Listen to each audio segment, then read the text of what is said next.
MYOM, or Mind Your Own Mind, is a segment I created that comes from a deeply rooted personal history, but also an aspiration to give myself and others just like me who live a non-traditional life to mind their own mind.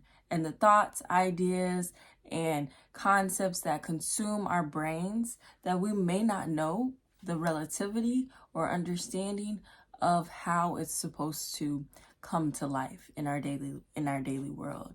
So, give you a little bit of a backstory of where this came from. My mom, when I was a child, used to tell me MYOB. And MYOB would stand for Mind Your Own Business. And she would say these things to me because sometimes I would be a little bit too curious or a little bit too much in her face. And she needed some space for me to prioritize the tasks that she had to complete or accomplish a goal at hand. And then she can give me the attention and focus that she felt that I deserved. So it was a very healthy boundary for my mom to set for me and her and my sibling, my brother, so we could be able to understand that mom has things she has to get done that don't involve us sometimes, but also we need to be able to self-soothe and be self-sufficient in some spaces of our life so we're not completely depending on her or someone else.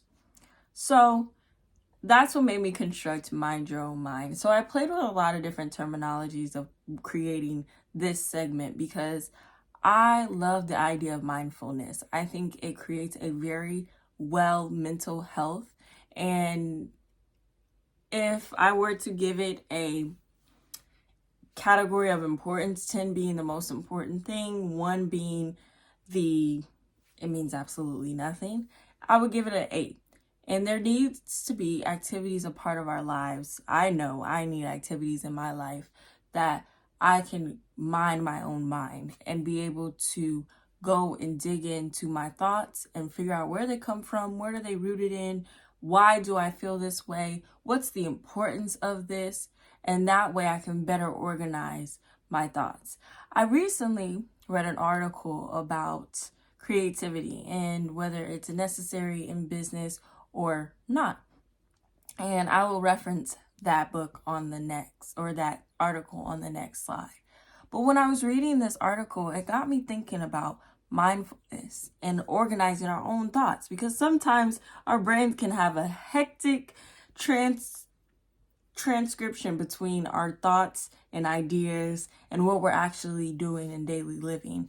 So I thought it would be awesome to create a segment that is specifically oriented to what goes on up here in between these ears up here, and giving you activities, sharing ideas and good examples of what it means to be mindful and how to challenge yourself to remain mindful. Because if you're mindful, you're usually present. And if you're present, then you can feel that joy that I talked about in wellness. And that's all Poison Proof is really trying to motivate its audience and even share in the world, is have a full, well life that is rooted in information and creativity.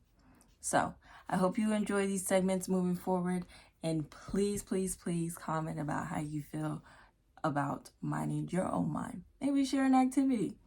All right.